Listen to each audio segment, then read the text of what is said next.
चलिए ठीक है, एक दिन का नहीं, 2 दिन का नहीं, मैं कहता हूँ ईयर टू डेट का ट्रेंड देखिए। ईयर टू डेट में यूएस मार्केट के परफॉर्मेंस देखिए और इंडियन मार्केट के परफॉर्मेंस देखिए, तो डीकपलिंग हो गई है एक हमारी, जो एक शुरू में जैसा यूएस मार्केट गिरता था उतना ही हम गिरते थे, वो नहीं हो रहा है। और जरूरी नहीं है कि अगर डाउ डाउन है 500 पॉइंट तो आप भी अगले दिन 500 पॉइंट डाउन होंगे।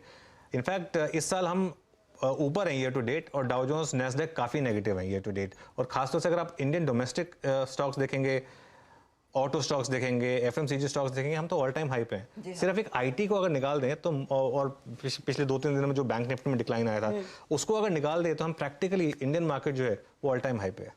और एक और चीज जो पॉजिटिव यहाँ पर आप कह रहे हैं उसमें यह भी है कि एफआईआईज जो लगातार पिछले एटलीस्ट 5-6 ट्रेडिंग सेशंस में बिकवाली कर रहे थे, उनकी तरफ से फिर से खरीदारी आ गई है। अनुज, वो इंपॉर्टेंट फैक्टर रहता है जब आज के समीकरण हम समझने बैठते हैं कि आज का स्टांस क्या होना चाहिए। एफआईआईज की कैश में खरीदारी, शॉर्ट कवरिंग बड़े पैमाने पर हुई है, और एफआईआईज डोमेस्टिक इंस्टीट्यूशंस मिलकर एक बार फिर खरीदते हुए दिखाई दिए हैं मंगलवार के सत्र में।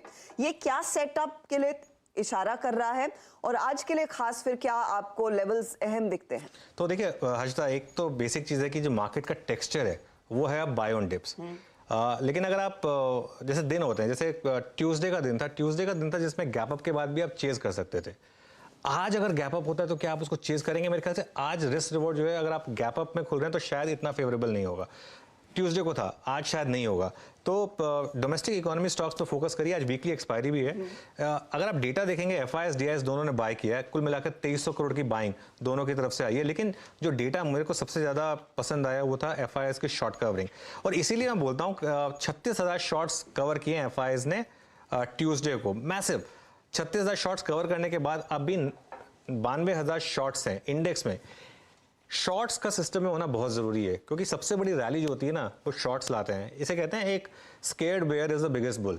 अगर आप जो एक बेयर है उसको डरा देंगे तो सबसे बड़ी रैली वही करेगा। ये जो ट्यूसडे की रैली आई, ये कहां से आई? क्योंकि इतनी शॉर्ट पोजीशन थी मार्केट में, 87% शॉर्ट पोजीशन थी मार्केट में, सिर्फ 13% लॉन्ग थी। तो इसके लिए हल्की सी ट्रबल हुई, और जितने भी शॉर्ट्स थे उन्होंने कवर करना शुरू किया। मैसिव शॉर्ट कवरिंग थी।